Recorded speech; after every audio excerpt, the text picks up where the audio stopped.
ముఖ్యమంత్రి లేఖను గౌరవించాల్సిందే. సీఎం లేఖ రాస్తే స్పందించకపోవడం సరికాదు. స్పందించాల్సిన బాధ్యత కేంద్ర ప్రభుత్వంపై ఉంది. సీఎం లేఖను పక్కన పెట్టి నిద్రపోవడానికి వీల్లేదు. మీ కౌంటర్లో ఎక్కడ సీఎం లేఖ ప్రస్తావన లేదేం? ఆ లేఖ విషయంలో ఏం చేశారో స్పష్టంగా చెప్పండి. భూములు విక్రయంపై పూర్తి వివరాలతో అఫిడవిట్ వేయండి. అసలు ఏ చట్టం కింద ప్రైవేటీకరణ చేస్తున్నారు అంటే, మా సొంత డబ్బుతో కొన్న 25 ఎకరాలను విక్రయిస్తున్న ఆర్ఐఎన్ఎల్ అంటూ కూడా ఒక మాట. అంటే సీఎంకి మీరు స్పందించరా? సీఎం అంటే ఏంది? తోప్ తురుం అని చెప్పి రాసిరు. ధర్మాన్ని గెలిపించండి. విశ్వసనీయత మోసం రెండిట్లో మీరు దేనివైపు ఆలోచించండి. పూతల పట్టు సభలో ప్రజల్లో అరే ఇంకోసారి ఇక ఈయనకేస్తే ఇంక మీ తాను ఏమి ఉండదు.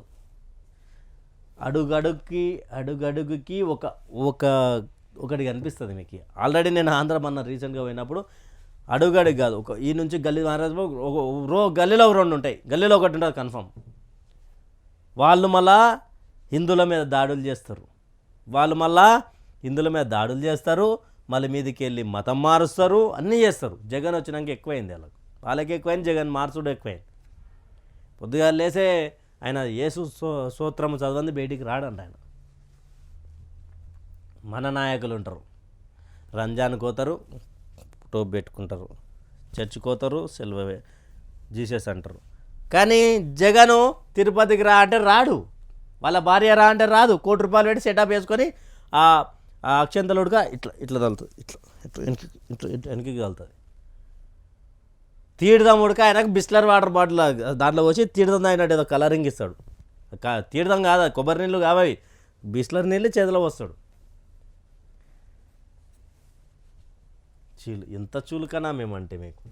మీ బిడ్డ ఒకటిపై వీరంతా యుద్ధం చేస్తాను. మీ బిడ్డనా? ఎవరి బిడ్డవు నువ్వు? మా కడుపులు కొట్టేటోని నువ్వు మా బిడ్డవా నువ్వు?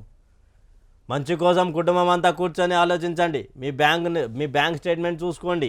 ఎప్పుడు జరగని విధంగా లబ్ధి కలిగి ఉంటేనే నాకు మద్దతుగానే ఇవ్వండి అంటే ఆయన ఇండైరెక్ట్గా నీ బ్యాంక్ అకౌంట్లు చూసుకొని మీ అకౌంట్లలో ఓటుకి 15,000 20,000 వేస్తా అంటున్నాడంట. మరి అది అంత ఏమైనా వేసిండా అనేది చూడాలి. అక్క చెల్లెమ్మలు, అవ్వ తాతలు, రైతులు, విద్యార్థులు, అన్ని వర్గాల వారికి లబ్ధి చేకూర్చాం.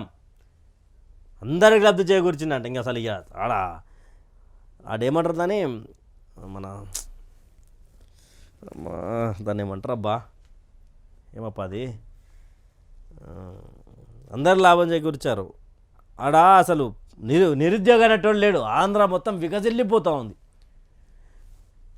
2014లో ఇదే చంద్రబాబు ఇదే పార్టీలతో జత కట్టారు. ఇప్పుడు చెబుతున్న సూపర్ 6, సూపర్ 7 తరాలోనే హామీలు. అధికారంలోకి వచ్చాక ఒక్క హామీ నెరవేర్చకుండా మోసం చేశారు. ఈ చంద్రబాబు అనే చంద్రముఖి మన జోలికి రాకుండా చెక్ పెడదాం. నెల్లూరు రోడ్లు, శ్రీకాళహస్తి నుండి హైదరాబాద్ వచ్చే రోడ్లు చూడురి అని ఉత్తం. మనం ఏమి నడువులు పట్టేసాయి. స్లీపర్ కోచ్ బుక్ చేసుకున్నాడుగా నడువులు పట్టేసాయి. అంతంత గుంతలు, అంతంత రోడ్లు అవి. ఇంత గుప్ప అంటుంది ఈయనంట. అసలు చంద్రబాబు ఇప్పుడు మరి దిగజారిపోయాడు. 3 రోజులుగా అవ్వతాతలు పడుతున్న బాధలన్నీ మీకు కనిపిస్తున్నాయి. ప్రతి నెల 1వ తేదీన ఉదయాన్నే సూర్యుడు ఉదయిస్తున్నాడో లేదా కానీ వాలంటీర్లు మాత్రం చిరునవ్వుతో వచ్చి తలుపు తట్టి సెలవు దినమైన, పండుగ దినమైన అవ్వతాతల ముఖంలో చిరునవ్వులు చూస్తూ మనవరాళ్ళుగా పింఛన్ అందించేవారు. ఇది గిట్టని చంద్రబాబు పథకం ప్రకారం ఎలక్షన్ కమిషన్ నిమ్మగడ్డ రమేష్ అనే తన మనిషి చేత లేఖలు రాయించి ప్రెజర్ పెట్టించి వాలంటీర్ వ్యవస్థకు అడ్డు వేయించారు. ఈరోజు నడవలేని వయసులో అవ్వతాతలు పెన్షన్ అందుకునేందుకు పడుతున్న ఆంగచాట్లు. చంద్రబాబు నాయుడు పేదలకు పింఛన్లు ఇవ్వద్దని ఇయ్యలే. ఆ వాలంటీర్ల ద్వారా డబ్బు పంపిణీ, పింఛన్ పైసలు కాకుండా డబ్బును చేరవేస్తావు అనే ఆలోచనతోటి చంద్రబాబు కాదాడ ఆయన పేరు రమేష్ అన్నట్టు ఆయన ఈసీకి లేఖ రాసిండు. మరి కోడికత్తి సీనుడుక నీ సన్నిహితుడే అంటగానే, కోడికత్తి సీనుడుక నీ సన్నిహితుడే అంటగా, కాదా? అవునా కాదా? చంద్రబాబు నాయుడు శాడిస్టు, చంద్రబాబు నాయుడు అది ఇది అని మాట్లాడుతూ ఉన్నాడు. చంద్రబాబు నాయుడు 5 సంవత్సరాలు ఉండేవాడుక ఆంధ్ర, అమరావతి మొత్తం పూర్తిగా డెవలప్ అయిపోతూ ఉండే. ఈయన ఏం చేసిండు? 3 రాజధానులు కాదా, 3 రాజధానులు కాదా, 3 రాజధానులు లేదా